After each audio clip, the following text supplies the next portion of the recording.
The second is E, which is the commandment of entry. The commandment of entry asks, how easy or difficult is it getting in business? How strong is the door to your company? If anyone off the street can start the business you're in, you're violating entry. Again, if getting in business is simple as filling out some online form or joining some program, you're violating entry. A business that has zero entry barriers is a cattle call. The essence of entrepreneurship is problem solving, and the problem you're solving must have an element of difficulty. The difficulty is, in fact, the opportunity. If you're one of these entrepreneurs who looks at potential ideas and whine that, oh, that's too hard, what you're saying is you're not interested in solving legitimate problems, but instead you're looking for easy ways to make money. The former creates millionaires. The latter creates money-chasing entrepreneurs. If it's easy, it's violating entry. The third is N, which is the pinnacle of the commandments, the commandment of need. The only reason for businesses to exist is to solve a problem. When problems are solved, money is exchanged. If you solve problems, make things easier, eradicate inconvenience, provide better service, fill needs, satisfy wants and cravings, you have honored the commandment of need. You think something so simple would be so obvious. Unfortunately, it isn't. Today, the great entrepreneurial circle jerk is do what you love and follow your passion as if the market gives a shit. It doesn't. If you have what I want, you get my money. Passions, loves, and your dreams to own a Lamborghini are absolutely irrelevant. While passion and love might be a better conduit to a better product, the better product is often muted in another saturated wasteland of passionites, all doing the same thing. If there are 10,000 personal trainers doing what they love, but only 10 people demand training, you think passion's going to pay the bills? Don't fall for the BS. Pick a field you'll love, work hard, and you'll never work another day in your life. Very true, except no one's hiring and no one's buying. A lot of people don't realize that I actually hated reading for the majority of my life. By the time I was 18, I don't think I had really read a single book unless it was part of an assignment and I was just forced to do it. But ever since I went to first grade, my teachers constantly tried to inspire me to read, and it never worked. It just made me hate it even more. And then finally, when I was about 18 or so, I started to find mentors, most of them online, and they were able to inspire me to read almost instantly. And now I can't even imagine a life where I don't read. So, what was the difference between my teachers, who tried to inspire me to read for 12 years and failed constantly, and my mentors who were able to do it in basically no time? Well, here it is in the context of the Golden Circle. My teacher started with the what. You have to read this classic. This is a great book. You have to. Then they sometimes went to the how and said, this is how you read it. But that was it. There was no why. The funny thing is, if I'd asked, why should I read it? They would probably get angry and start yelling. How could you ask a stupid question like that? What do you mean, why should you read a classic? And that anger would mostly come from the fact that they haven't really thought about the why. So they can't really clearly articulate it. Most people, and even most organizations, don't really know why they do what they do. But how are my mentors different from my teachers at school? They had successful relationships, they had success in their businesses, and they said, look, do you want your girlfriend to be attracted to you? Do you want to build a successful business? Do you want to create powerful relationships instead of always getting your emails ignored just like everyone else? And I was like, yeah, that's exactly what I want. And they were like, okay, good, then pick up a book. Oh, and by the way, How to Win Friends and Influence People is a great book. So is The Way of the Superior Man. And I picked up both of those books and read them, and now reading is an inseparable part of my life. That is how great leaders inspire action. Everybody starts from the what, and most people never even get to the why. Most people create a product and they want to tell you about all the amazing features and specifications. They want to tell you about how these features work so well, but the truth is, most people don't care about your what and how. Most people don't want to be told the exact measurements of your CPU. They don't want to be told how the little chips interact with each other so amazingly. They want to be told something like this. We value efficiency just like you do. Here's how we can help you be more efficient. And here's a product that will help you achieve exactly that. And that's exactly what I want to buy. If you tell me my company's going to be more efficient, I want to know more. If you tell me how great your newest chip is, I don't really care. So again, most people start from the what and never even get to the why. You're not going to make that mistake. You're going to know your why, and you're going to start with it because you realize that people don't buy what you do, they buy why you do it.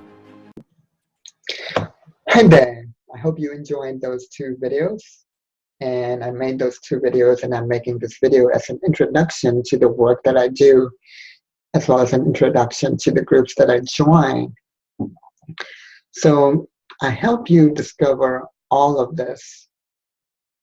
these circles. That's what I do, and it's related to the videos that I just showed you.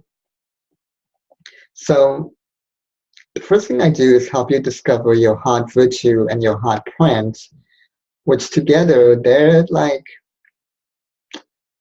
it's what you were born to be.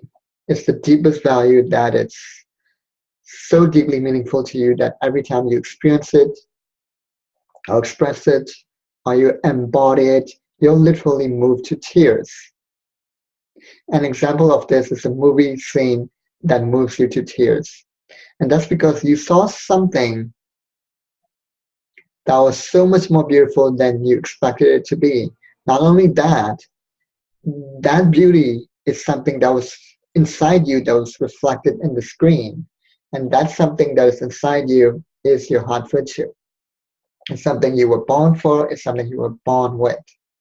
And it's the one thing that is completely non-negotiable and completely unavailable to manipulation. That's why the flip side of this is that you're even willing to die for it, which is why when it's being violated, you will experience what I call sacred rage. And this is why I wrote my article on the 3 types of anger as well, because a lot of people think that all anger is bad for you. That's not true. There are actually 3 types of anger, and the type that is bad for you is known as the adult temper tantrum. But there is also anger that is good for you, that is related to boundary violations and also related to the violation of your own heart virtue and your heart print. So I also help you differentiate between the 3 types of anger. That's part of what I do. Now, your heart virtue and your heart print is what you were born to be. Therefore, your purpose is actually what you were born to do, your heart virtue in action. So one way to know what your purpose is to ask yourself, what breaks my heart about the world? So it's not just about following your bliss, it's about following your heartbreak, right? And one way to know what is your heart virtue is to document all of your goosebump moments in your life and all of your rage moments in your life. But here's the caveat. You usually have a blind spot around this, which is why even coaches need a coach to discover their heart virtue. I needed a coach myself, which is why I'm doing this work. And this heart virtue, heart print is what Simon calls your why, right? In fact, it's even deeper than that. And so that in action is your purpose. Then your zone of genius, or your greatest gift, this together is the economic engine, the how for your heart virtue and your soul print to function in this world.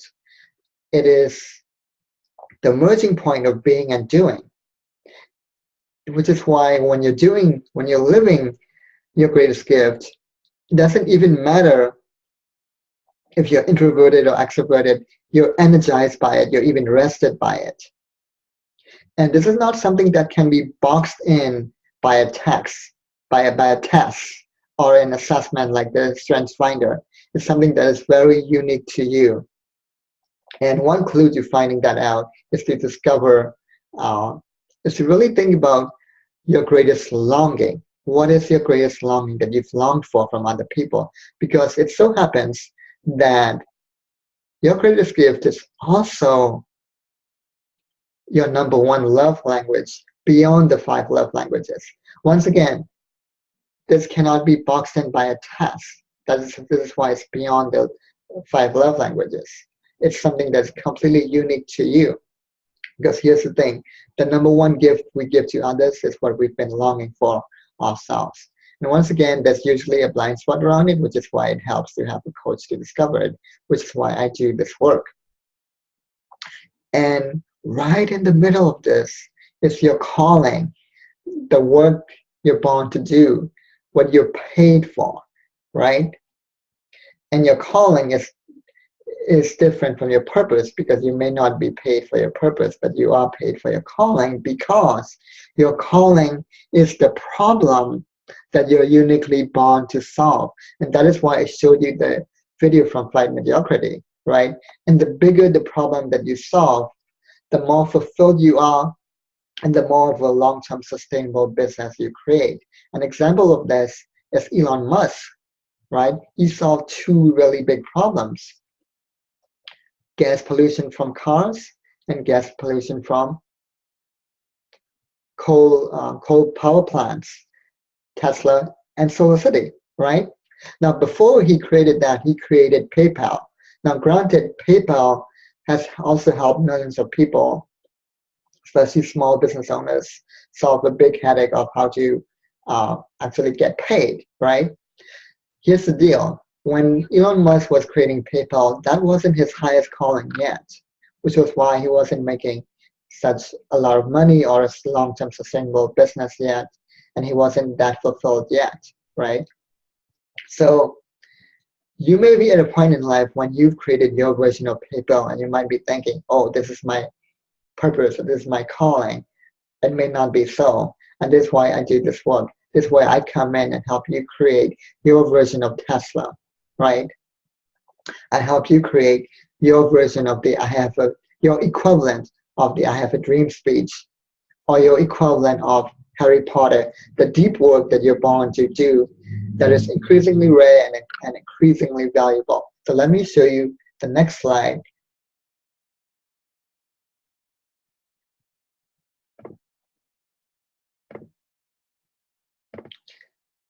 Cal Newport wrote a book called Deep Work. Deep work is increasingly valuable, increasingly rare, and you really have to cut out distractions for that.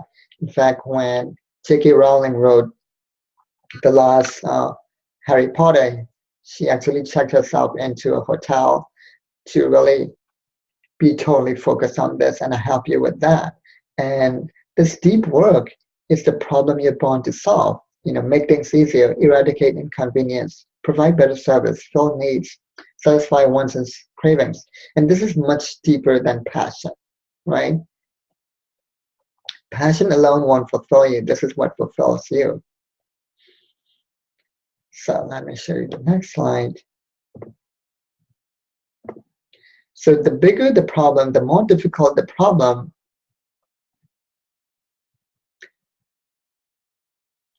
the harder it is for other businesses to enter, right? So that way you don't violate entry, right? So it's not about making a quick buck, it's about solving legitimate problems. So how did I get here? I used to be really suicidal.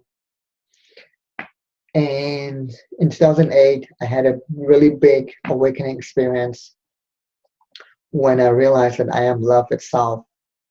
And after that, I had what is called a crash. That was so blissful. I fell in love with the entire universe. I was even kissing the chairs and tables. Then I had a crash, a dark night of the soul, this longing for that experience, because that awakening wasn't just for me. It was my glimpse of a more beautiful world. So I was left with this sadness, a different kind of sadness. I wasn't really suicidal anymore, but I had this feeling that I had broken up with love itself, right? So that led me on a quest for 8 years to answer one single question, which was, what is awakening, and how do I integrate that into my daily life? How do I integrate that experience into my daily life? So what I discovered from all of that is that there are 6 levels of knowing yourself. And what had happened to me was I had skipped levels into level 5, but I still had to face myself, which is why I crashed to level 2. I still had to face all of my shit from childhood, all of my trauma, all of the negative programming and the subconscious limiting beliefs, what I call the viruses of the mind, such as I'm not good enough, uh, I'm not worthy, or even I deserve to die, that I still have to face. So that was the first clue. And I started helping people when I realized about these 6 levels. Then I discovered another clue that when we have a limiting belief like I'm not good enough, we develop what I call multiple layers of resistance. So you see, it feels so bad to believe a belief like I'm not good enough that you had to resist that. You end up resisting that belief through self-judgment, right? And it feels so bad to resist it that we resist the resistance. And it feels so bad to resist the resistance that we resist that. So what I found is that it's not just enough to just heal the beliefs or heal the childhood wounds. You see, I've gone through many, many healing modalities to heal myself, to really restore the sense of wholeness, right? And what I've discovered is that healing and even meditation can be forms of resistance. And the key is allowance, to allow myself to be exactly the way that I am. And to help with that, I ended up inventing something called the Co-Meditation Co-Creativity Project, which is incidentally also takes you to the 4th level of knowing yourself. Instead of constantly recreating the past, you create completely new original things that have never been created before. And that can only happen from allowing yourself to be and to stay in the room for an hour.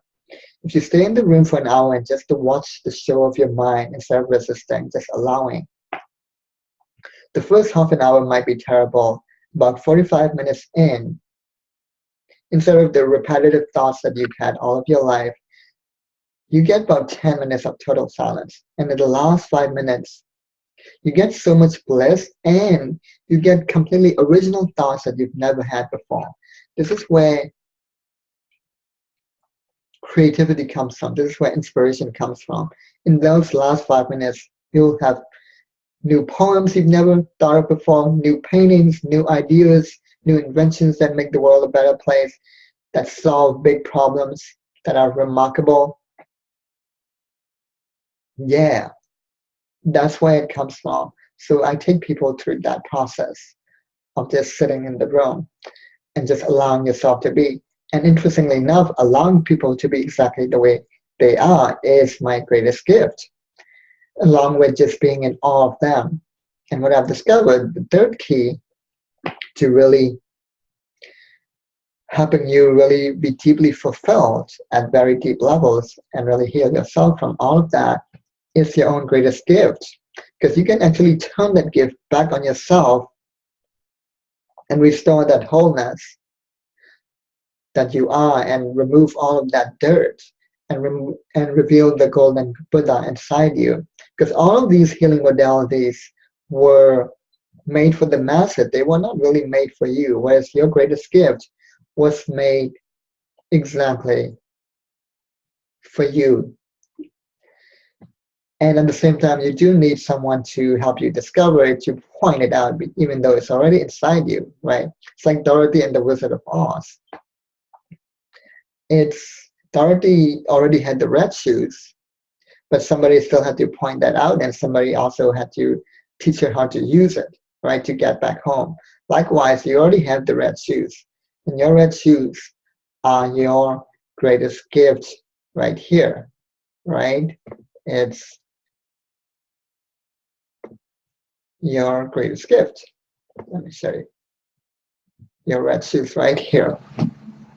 So, and in my journey, I've also helped people relate better to relationships.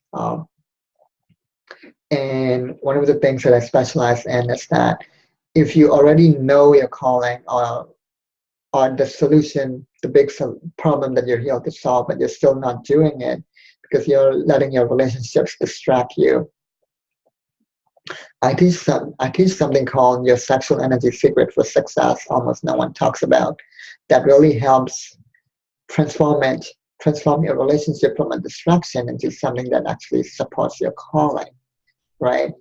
And if you don't know the unique problem that you're here to solve or the solution that you're here to come up with, I help you with that too, and I help you live it, I help you market it too. And how did I get into that aspect of what I do? Well, last year I was seeing a woman, and before we got off the phone, she actually said, I'll dream about you tonight, okay? And that night I had the most powerful dream of my life. And I saw before me a big giant infinite book made of light. And right above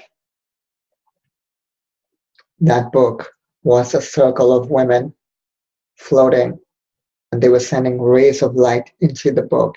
And at first I was observing all this, and I knew immediately that the book represented my passion, my projects, my purpose, my heart virtue, my heart print. And I was observing this. Then I just merged with the book. And the moment I merged with the book, it was the most amazing ecstasy. It was pure joy and turn on and arousal and so much energy, this sense of total alignment with my destiny. And then I woke up directly from the dream and I just knew exactly what to do. I went to my laptop. I was filled with so much energy despite it being 4 in the morning. And I went to my laptop. I created a website that had been struggling to create for days. I created that in 1 hour. I had so much creative sexual energy and so much creative energy. And I recorded the guided meditation for that on transforming sacred rage into sacred action. And I did that in one take, 15 minutes, right? So that's what inspired me to create workshops 2 months later on the sexual energy secret for success almost no one talks about. I told a friend of mine this story and she was so inspired by it that she asked me to teach a workshop there. And at that workshop, I helped a guy really embody this sexual energy and really be a powerful force of goodness, really a good man for the women in the room. And he was so inspired by this that he also became my first high-end client, and that ended up becoming a business. So it was this very sexual energy that helped create this business, as well as support me in my calling and in my purpose. So I can help you with all of that as well. So this whole circle, helping you identify it and embody it and market it, is what I do in life. So thank you so much for watching this video. Have a great, great day.